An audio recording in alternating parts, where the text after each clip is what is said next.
Hello and welcome everybody. My name is Tommy Gilmore with Noisebird Digital Marketing, and we are here live and on location today with TMS Trees. We're with Jason as well as Michelle, the owners. So thanks for having us, guys. Oh, thanks for the opportunity. So you might see their crew in the background a little bit. We got their truck going, and then what's really cool is they're going to be hopefully climbing the tree a little bit. We're hoping that'll get picked up in the background as well. But I'm excited to chat with you guys. Thanks for sitting down today. Yeah. Thank you. So tell me a little bit about how TMS Trees got started and the story behind your business. Oh, wow. As a kid, I loved just climbing trees and having fun like most kids do. And got into a few different things, and before we did the trees, I was actually driving truck. And got to the point where I was missing a lot of special moments in my family's lives, like first steps, little things like that are huge in most parents' eyes. And I just got to the point, I was like, you know what, I'm tired of being gone all the time. And he has said from day one, the moment we got married 25 years ago, that he was never meant to do a 9-to-5. Okay. He was meant to be his own boss. So we, for years, looked for an opportunity to go out and venture out like that. I hate cubicles, I hate factory lines, I've got to be outside. So this felt like a pretty good opportunity to take a childhood fun time to make it profitable and try to succeed at it. So. I was going to say, I'm sure it's better to be out of the cabin of a truck and out in the sunshine, up climbing trees and doing that, right? Oh yeah. That's awesome. For sure. But what's it been now? 7 years? 8 years? It's been. I think we're on our 8th year. Yeah, quite a few years. Enjoyed quite a bit of it. Every business, every time in life, you have your ups and downs, but we definitely pushed through and made it go and had some. He had some PTO coming. He took his paid time off and he got some surgeries done, some medical things that we needed, and then we took those 8 weeks or whatever to set up the business and get it rolling. We went straight into TMS after that. That's awesome. So you had a timeline. What was that time like? I'm sure it was weird where you're still working for somebody else, but you're really like trying to throw yourself headlong in. Tell me a little bit about that. Honestly, for me, the worst part about it was, like she said, I had surgeries and the doctor says you got this many weeks of staying in bed and don't do anything. And I'm like, I got too much to do. I've never been able to. When we started TMS, he was in 2 walking boots. Oh wow. Yeah, I have pictures miserable. of him in 2 surgery boots, Our first few jobs, I was walking around the job site in medical boots. Okay. To see how we acted, but but no, I mean, like I said, off from there and got everything set up. And we were very fortunate. I felt we had a few customers that were just waiting for us to open our doors. Get all the hoops jumped through, get insurance in place, licensing, everything done. Yep. So we made sure we were legit before we started. And Good. They held on waiting for us to be ready to go. Yeah. We were lucky in that aspect. That's awesome. I love that story. I love that we started out right at the get-go as underdogs a little bit, right? I'm sure it felt that way. Yeah. And I'm sure that wasn't the only challenge you faced in business, right? Oh, definitely not. Definitely not. So what's another challenge you guys have overcome, and what did you do to be able to do that? I'd say one I could say is the marketing, like getting your name out there and it's okay, we're open for business, now what? And to learn the backside of it, which is what I do, because this man likes to be out on the job sites, but I'm the one that is behind the scenes doing all the promotional, the marketing, all that. We struggled for a few years. It's just getting your name out there every possible way, and then when you go over that hump of, oh, we're a successful business, like we can be profitable, we can do this, like that's probably the biggest struggle I had through that whole thing, is trying to get past that hump. Yeah, one of the first struggles too, where you have a 9-to-5, you expect that paycheck every week or every 2 weeks, and as a business owner you don't. Feast or famine too. Trying to adjust that aspect of it too is a little difficult at first, but I think most of us start our business because we know that the idea, right, is that we can eventually make more money doing that than what we did before, but the process of getting there definitely takes some time, and like you said, there's some months where you're like, can I afford everything this month? Yeah, definitely. A big thing too for us is, I'd have to go say one of the main reasons that we started too was we have so many boys. We have 4 boys and 3 girls. So, and our boys have been just as involved. Every single one of them has been on the job site. In fact, one of these back here, he's up in the tree right there. That's JT. Okay. Yeah, he's been climbing trees since he was, 14, 13, 12, something like that. And And now he's almost 22 and is practically running the business. It's fun to watch that and see them grow and find joy in it. Create a family legacy, it sounds like. Yeah. That's That's follow awesome. the same thing too. Or even when he's younger, he fell out of a tree trying to get away playing tag and broke his foot. Oh, man. Well, So there's something genetically with you guys and trees. and his nickname, we called him Monkey when he was teeny tiny because he would put the crib bars between his toes and climb up out. So I mean, he was meant. He's a climber through and through. But Yeah, so no natural fear of heights for you guys. no, It sounds like. no, not for him anyway. Nope. I don't know. We get a couple, 200 or 300 feet, that might be a different story. But Yeah. JT also took me up in the top of the boom truck one time, and I was like, never again. Got the experience and you're good now. Yep, exactly. Well, yeah, you'll do the background stuff Yep. on computer work. And Yep. leave the That's it. trees to us. yeah. I love what you're talking about with trees. I think most of those that are watching, they're small business owners. A lot of them are in that boat where they're just getting things started. They're trying to learn the marketing. Michele, for you, what would you say was the biggest aha moment or the kind of big thing that helped you guys get to that first plateau? That first, okay, we're a real business now. We've had a few of those. It's the hard work behind it, doing all the social media stuff, and then, in my head, I feel like, okay, I was born to do this. I can do this. And one of them was the matching shirts. They're in this safety green color everywhere they go, and sometimes they get annoyed by it, but I have people coming up to me saying, oh, I saw you guys, you caught my eye in this gas station or this grocery store or on this job site because you stand out. And I was like, oh, see? Yes, we're getting people's attention. One of the main things we did to make our business grow is we joined a BNI. Okay. Business Networking International, I think is what it stands for. Yeah. That is so worth the time for any new business owner is to find a BNI and join it. Definitely, yeah. That's how Michele and I have connected. We've met each other through networking, and it's honestly one of the best things that you can do if you're a small business owner just getting your name out there.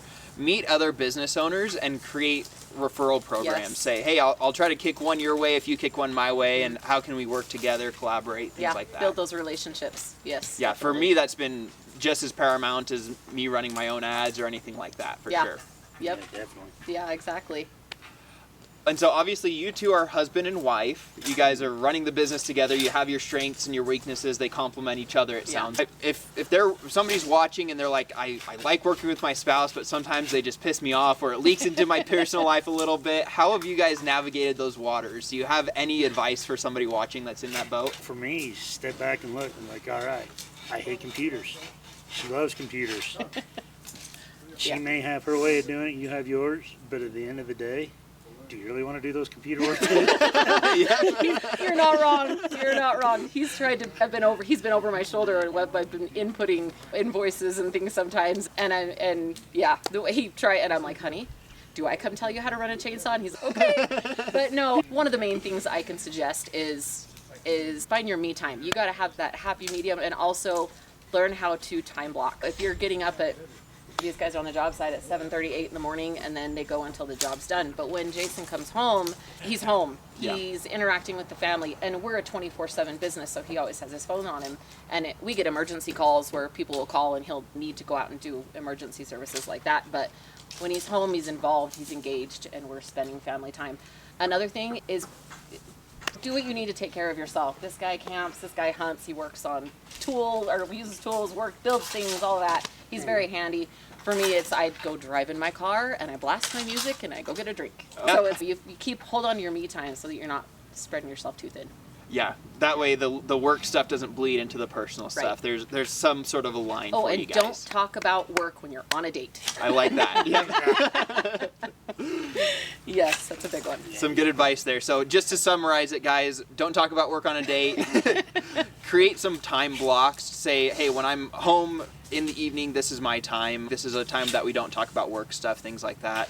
And then just taking care of yourself. Have the other hobbies, have the other stuff that you're doing. I think that's all great advice for any business owner, but especially if you're in it with your spouse, because it can bleed in a little bit. Yeah, for sure. And so last thing I like to ask people about is, tell me just a little bit, if you could go back, Jason, 8 years ago, you're just getting that PTO going, you're laying in bed, what advice would you give yourself if you could give yourself some advice there at that time? Probably just push through. It will happen. Keep an open mind on everything, and don't be afraid to try new things. Try different areas. If they don't work, they don't work. there's always a way to make it happen. Yeah, where there's a will, there's a way. It's one of your famous things, he says. Yeah, one of the things, just always go big or go home. Yep.